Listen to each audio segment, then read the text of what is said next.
తను చనిపోయే సమయంలో కూడా తల్లి బాధ్యత తీసుకున్నాడు. అప్పటి వరకే వాళ్ళ సహోదరులు ఉన్నారు, యాకోబు, యోసే, యూదా, సీమోను. మత్తయి సువార్త 13:55, మార్కు సువార్త 6:3 అనేక చోట్ల. అయితే వాక్య ప్రకారం వారు యోహాను సువార్త 7:5 ప్రకారం సహోదరులైనను ఆయన యందు విశ్వాసం ఉంచలేదని రాయబడ్డారు. ఇంకా చాలా చోట్ల యోహాను సువార్త 10:20లో దయ్యం పట్టినటువంటి వాడు అన్నారు. లూకా 7:33, మత్తయి సువార్త 11:19. వారెవరు కూడా యేసు ప్రభువును నమ్మలేదు, ఆయన శక్తిని గ్రహించలేదు. ఇంకా సహోదరులు చాలా మంది ఉన్నారు. We do not know their names exactly, how many were there. మనకు మార్కు సువార్త 6:3 రాయబడ్డది. యాకోబు, యోసే, యూదా, సీమోను ఇతని సోదరి వాళ్ళందరూ మనతో కూడా ఉన్నవారు కారా? Is he not the son of carpenter? ఇతను వడ్లవాని కుమారుడు కాడా? అయితే ఆ బాధ్యత యేసు ప్రభు తీసుకొని ఆధ్యాత్మిక సంబంధమైనటువంటి శిష్యుడు రొమ్మున అనుకున్నటువంటి యోహానుకు ఆ బాధ్యత ఇచ్చాడు. తర్వాత మన కొరకై ఆయన విడవబడ్డాడు. నా దేవా నన్ను ఎలా ఆయన విడవబడకపోతే చాలా ప్రశ్నలు చాలా మందిలో ఉన్నాయి. ఒక యవనస్తుడు అడిగాడు, ఒక యంగ్ బాయ్, చాలా కాలం క్రితం, ఒక 3 సంవత్సరాల క్రితం, పాస్టర్ మన పాపాలు ఎప్పుడు యేసుప్రభుపై మోపబడ్డాయి, మన పాపాలు ఎప్పుడు ట్రాన్స్ఫర్ అయ్యాయి? చాలాసార్లు మీకు చెప్పారు. ఆయన పాప శరీరాకారంతో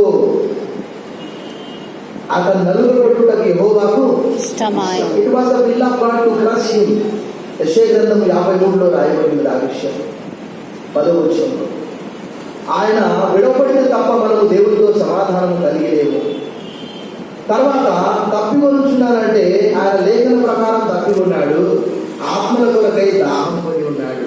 తర్వాత సమాప్తమైనంటే ఆయన ఈ లోకానికి వచ్చి పాపములకు వెల చెల్లించడము సమాప్తి. మనుషులందరూ ఒకసారి చనిపోవాలని నియమించాడు. మానవుల పాపాల కొరకై ఒకసారి ఆయన వెల చెల్లించాడని ఎబ్రీ 9:20లో రాయబడింది.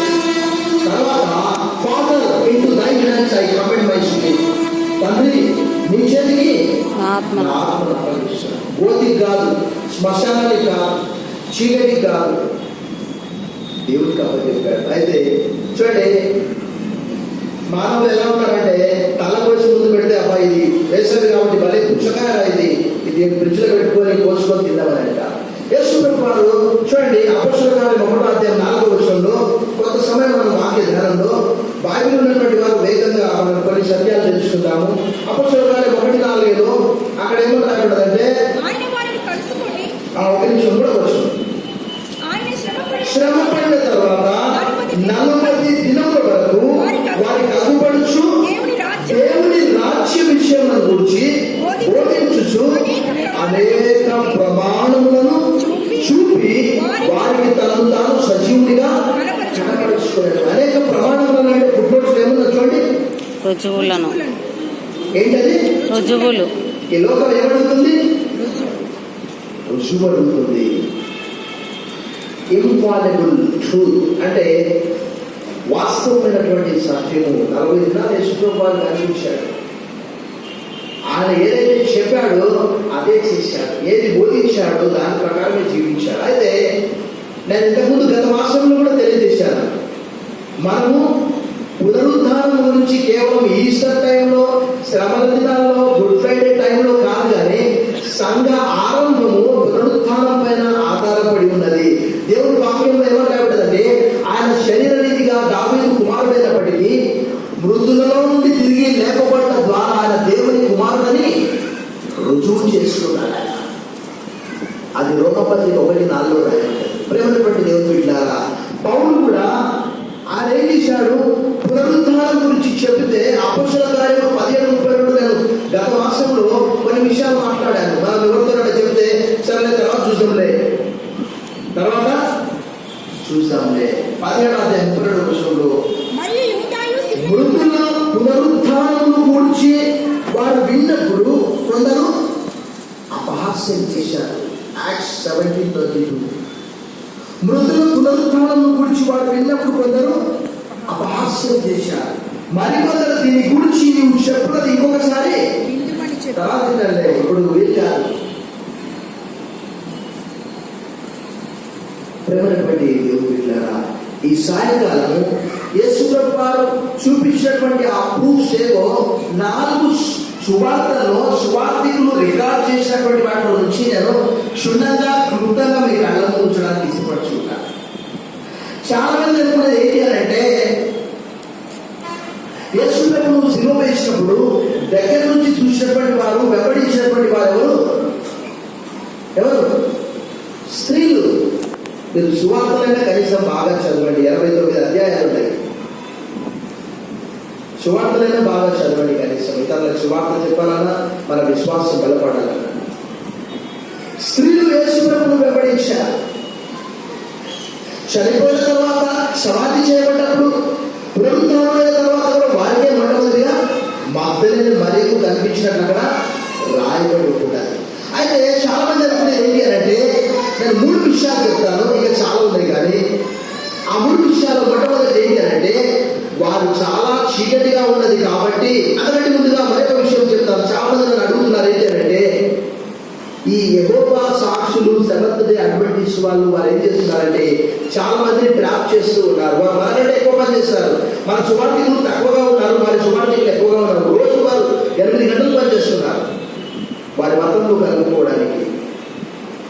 పాత నిబంధన ప్రకారము 6 దినాలు కష్టపడి పని చేయాలి. 7వ దినము ఎవరైనా యెహోవాకు విశ్రాంతి దినం అంటే శనివారం పాత నిబంధన ప్రకారం. కానీ కొత్త నిబంధన ప్రకారం గొప్ప యేసుక్రీస్తు వారు దేవుడి వాక్యంలో భక్తుడు పౌలు అంటాడు, ఆయన మన అపరాధముల నిమిత్తము అప్పగింపబడి మన నీతిమంతులుగా తీర్చిదిద్దడానికి తిరిగి లేపబడ్డాడని రోమా 4:25 రాయబడ్డాడు. ఆయన మరి 3 దినాలు సమాధి కాబట్టి 3 పగలు ఆదివారం తిరిగి లేచాడు. కాబట్టి యేసు ప్రభు తిరిగి లేచినప్పటి నుంచి 4 సువార్తలు అపొస్తలుల కార్యములు కూడా మీకు చూపిస్తాను. ఆదివారమున తెల్లవారుచుండగా యేసు ప్రభు వారు తిరిగి లేచిన తర్వాత ప్రపంచమంతా కూడా ఆదివారం దినము ఆరాధనగా మార్చేశారు. శనివారం ఎవరు కూడా ఆరాధించడం లేదు. ఆరాధించే వారు ఎవరంటే సెవెంత్ డే అడ్వెంటిస్ట్ వాళ్ళు, యెహోవా సాక్షులు. ఇప్పటి వారందరూ కూడా ఇంకా వారు పాత నిబంధన కింద ఉన్నారు కాబట్టి శనివారం దినాన్ని ఆచరిస్తూ ఉన్నారు.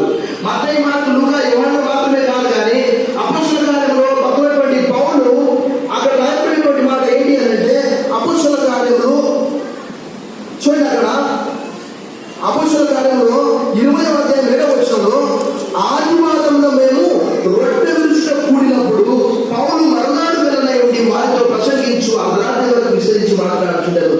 ఆదివారంలో మేము రొట్టె విరుస్తూ ఉన్నాం. రొట్టె దేని కొరకు అంటే భోజనం కొరకు కాదు. అది యేసు ప్రభువు ఒక రొట్టె తీసుకొని ఏమన్నాడు, ఇది మీ కొరకు విప్పబడిన నా శరీరం, నన్ను జ్ఞాపకం చేసుకోవడానికి దీన్ని చేయండి అని చెప్పి సువార్తలో చెప్పి భక్తుడు పౌలు the special revolution was given to Paul.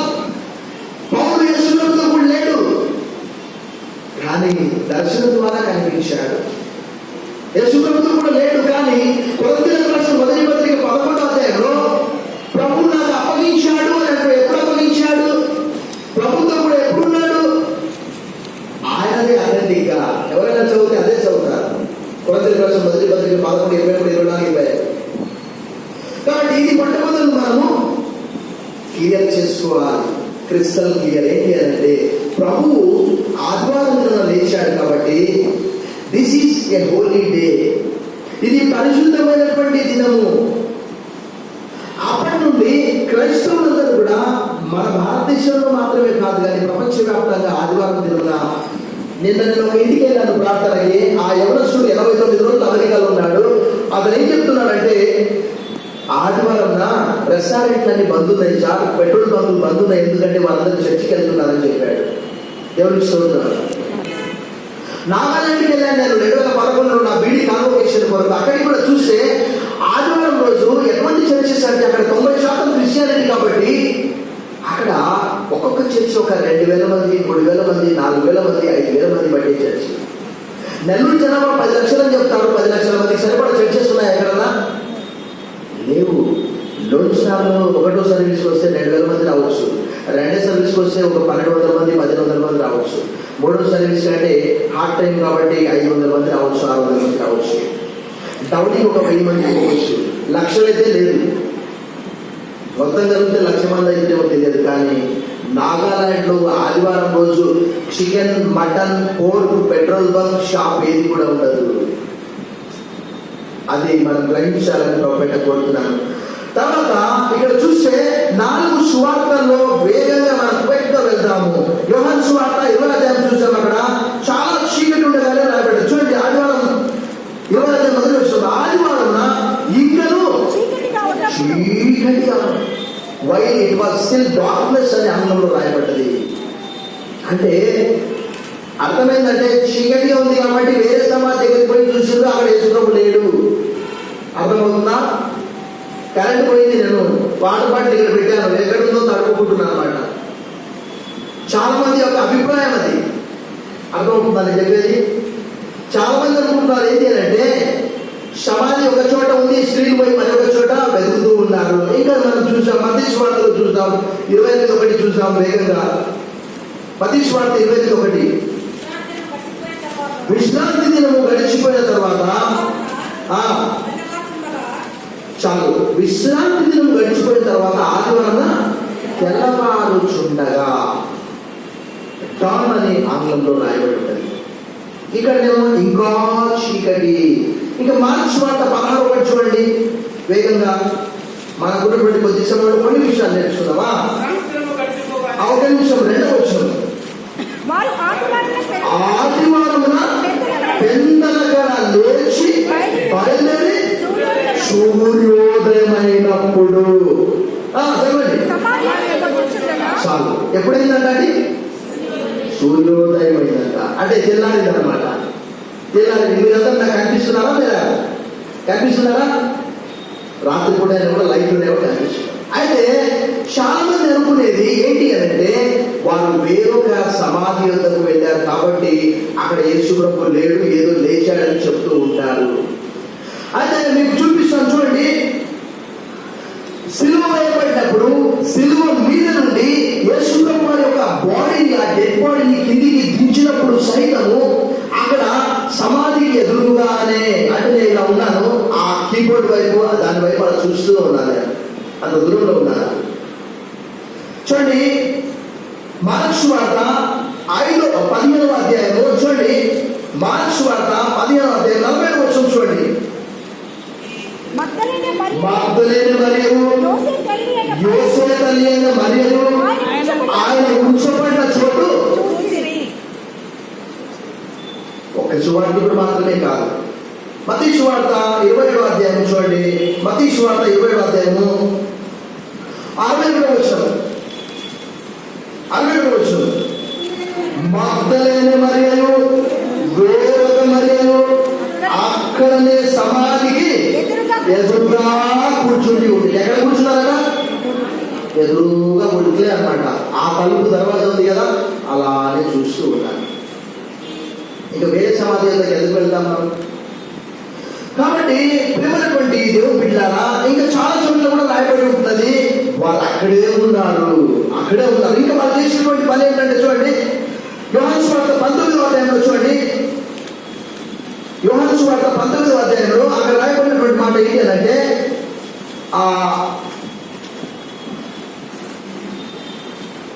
అక్కడ 19వ అధ్యాయంలో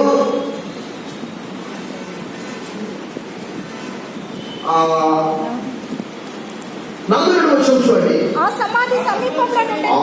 సమాధి సమీపంలో ఉంది కనుక యూదులు సిద్ధపరచు దినమైనందున వారు అందులో యేసును.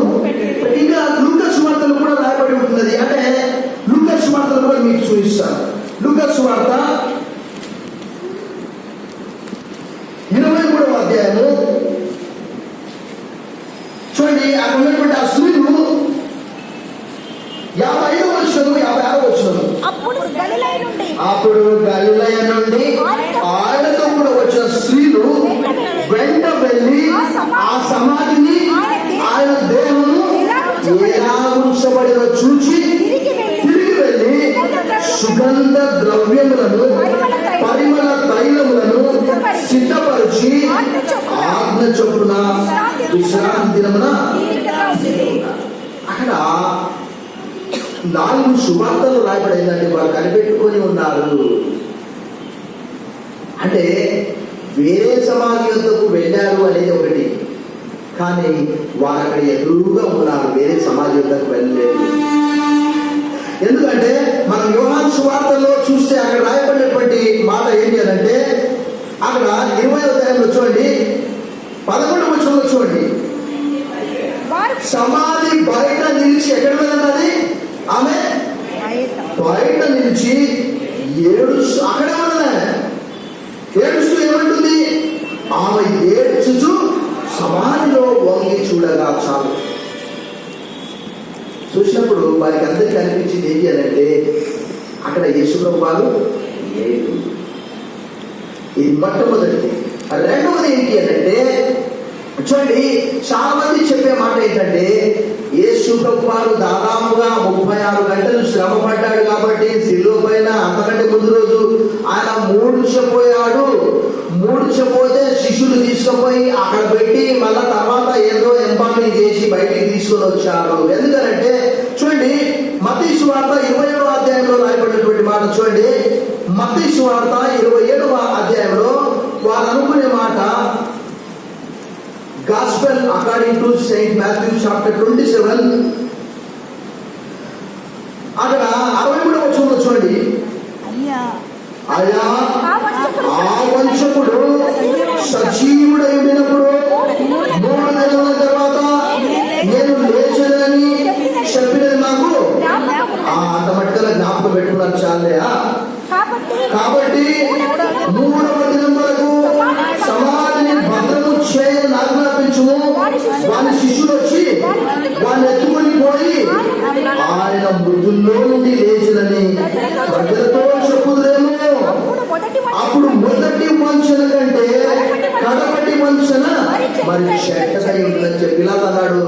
అయ్యా, మీ దగ్గర ఎంత సెక్యూరిటీ ఉంటే అంత సెక్యూరిటీ బండలు చేసుకోపోండి. ఇక రాయబడి అండి, అక్కడ రాయబడినది పిల్లలు అంటాడు, మీరు వెళ్ళి మీ చేతులైనంత మట్టుకు సమాధిని మీకు ఎంత సెక్యూరిటీ ఉంటే అంత చేయండి, సీరియస్ అలా వేయండి. కానీ మార్క్స్ వార్తలో రాయబడేది ఏంటంటే, మార్క్స్ వార్తలో యోహాను వార్తలో గమనించాలని, మార్క్స్ వార్త 15వ అధ్యాయము 44వ వచనంలో జరిగినటువంటి ఆ సంఘటన మీకు చూపించాలని ఇష్టపడుతున్నాను. మార్క్స్ వార్త 10:44, పిలాతు ఆయన ఇందులోనే చనిపోయారా అని ఆశ్చర్యపడి ఒక శతాధిపతిని తన ఎదురు పిలిపించి ఆయన ఇందులోనే చనిపోయారా అని అతన్ని అడిగారు. అక్కడటువంటి వారు చచ్చిపోయారా లేదని యోహాను సువార్త 19వ అధ్యాయం 34 వచనం, యోహాను సువార్త 19:34, సైనికులలో ఒకడు ఈటతో ఆయన ప్రక్కను పొడిచెను, వెంటనే రక్తము నీళ్లను. చచ్చిపోయాడా లేదని చెప్పి మనమైతే మనకు తెలిసిన భాష ఏంటంటే, యేసుప్రభు వాడు శిలువపైన ఉన్నాడు కాబట్టి మనకు తెలియదు. కింద ఉన్నటువంటి వాళ్ళకైతే ప్రతి ఒక్కరికి జ్ఞానం ఉన్న వాళ్ళు ఏం చేస్తారంటే ఫస్ట్ ఏం చూస్తారు, చూస్తారు. వీరు పైన ఉన్నారు కాబట్టి పెద్ద ఈట తీసుకొని కూర్చారు. కూర్చే మరి ఆ సైనికుల మీద కూడా ఆ నీళ్లు రక్తము పడిపోయాయి. అక్కడ రాయబడి అప్పటికైనా 36 గంటలు శ్రమపడి, అఫ్కోర్స్ యేసుప్రభు 40 పగలు 40 రాత్రులు ఉపవాసం ఉన్నాడని మత్తయి సువార్త 4 గంటలు రాయబడ్డది. ఆయనకు ఆహారం గురించి చింత కాదు, కానీ లేఖనాల ప్రకారం ఆయన చనిపోవాలి కదా. యేసుప్రభు వారు ఒక మాట చెప్పాడు చూడండి, మత్తయి సువార్త 24వ అధ్యాయంలో గెత్సెమనే తోటలో చూడండి, మత్తయి సువార్త 24వ అధ్యాయంలో ఏమన్నాడంటే 53వ వచనంలో, ఈ సమయంలో నేను నా తండ్రిని వేడుకొనలేదా, నీవు వేడుకొన్న ఎడల ఆయన 12 సేనా వ్యూహముల కంటే, అంటే వ్యూహం ఒకటికి 6,000 మంది యోధులు, అంటే 12 సేనా వ్యూహాలు అంటే 72,000 మంది యోధులు వచ్చి అక్కడ ఉన్నటువంటి రోమా సైనికులు మహా అంటే 100 మంది ఉండొచ్చు, వాళ్ళందరినీ ఖైమా కిచిడి చేసేస్తారు. యేసుప్రభు ఏమన్నా చూడండి 54వ వచనం, నేను వేడుకొని ఈనాడు సరిగా జరగవలన లేఖనము ఎలా నెరవేరుతుంది? ఆయన తప్పించుకొని పోతాడు భయపడి మరణాన్ని. యేసుప్రభు శిష్యులతో చెప్పాడా, శిలువ పైన నేను మూడ్చిపోతా, మీరు తీసుకొచ్చి అక్కడ ఎంబామింగ్ చేసి మళ్ళీ లేపాడని చెప్పాడా?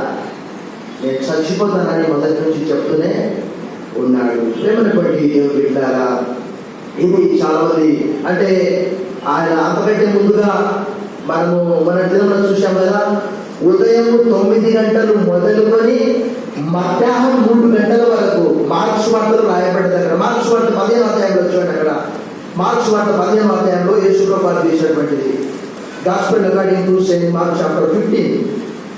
మార్క్స్ వార్తలు అక్కడ రాయబడినటువంటి మాట ఏంటి అంటే 33 నుంచి రాయబడినటువంటి మాట. 3 గంటల వరకు ఆ దేశమంతటను చీకటి కమ్మెను. 3 గంటలకు యేసు ఎలోయి ఎలోయి లామా సబక్తాని అని బిగ్గరగా కేక వేశారు. ఆ మాటలకు నా దేవా నా దేవా నన్నెందుకు చెయ్యి విడిచి అడుగుతున్నాను. 37వ వచనంలో చూడండి. అంతటా యేసు గొప్ప కేక వేసి, చూడండి ఎంత మూర్ఖంగా ఆలోచన చేస్తూ ఉన్నారు. మొట్టమొదటి ఏంటి అంటే, మరి ఆ సమాధి వేరే సమాధి వద్దకు వెళ్ళారు కాబట్టి నేను నెల్లూరులో కొన్ని ఇల్లు కన్ఫ్యూజ్ అవుతుంటాను. ఏంటి అంటే లేనంత ఒకటే ఉంటుంది, వేరే వాళ్ళ ఇంటికి పోయి చూస్తే అది హిందువుల ఇల్లు ఉంటుంది.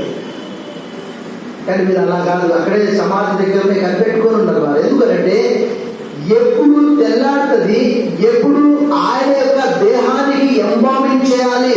ఎందుకనంటే మరి అక్కడ రాయబడినటువంటి మాట మనం చూస్తే మత్తయి, మార్కు, లూకా, యోహానులో రాయబడినటువంటి మాట ఏంటి అంటే, అక్కడ యోహాను సువార్తలో మనం చూసాం 19వ అధ్యాయంలో చూపిస్తాను మీకు. యోహాను సువార్త 19వ అధ్యాయంలో రాయబడినటువంటి మాట ఏంటి అంటే 39వ వచనం 40వ వచనం. మొదట రాత్రి వేళ ఆయన ఎదురుకు వచ్చిన నికోదేము కూడా గోధుమతో కలిపిన అగరు ప్రమాదమి 180 సేర్ల ఎత్తు తెచ్చారు. అంతటి వారు యేసు దేహమును ఎత్తుకొని వచ్చి యూదులు పాతిపెట్టు మర్యాద చొప్పున ఆ సుగంధ ద్రవ్యము దానికి పూసి. ఈ నారపట్ట ఎలాంటిది అంటే లాజరు చనిపోయినప్పుడు ఎలా చేశారు ఒక్కసారి చూడండి. యోహాను సువార్త 11వ అధ్యాయం అంటే లాజరు 11వ అధ్యాయము 44వ వచనంలో చూడండి. చనిపోయిన వాడు కాళ్ళు చేతులు పులేత వస్త్రములతో కట్టబడ్డవాడై వెలుపలికి వచ్చెను. అతని ముఖములకు రుమాలు కట్టి ఉండేను. అంతటా యేసు మీరు అతని కట్లు విప్పి ఓడిడని వారితో చెప్పారు. యేసు ప్రభువు లేచినప్పుడు మత్తయి, మార్కు, లూకాలో కంటే యోహాను సువార్త 20వ అధ్యాయంలో రాయబడినటువంటి మాట. ఇప్పుడు మీకు ఒక చిన్న ప్రశ్న.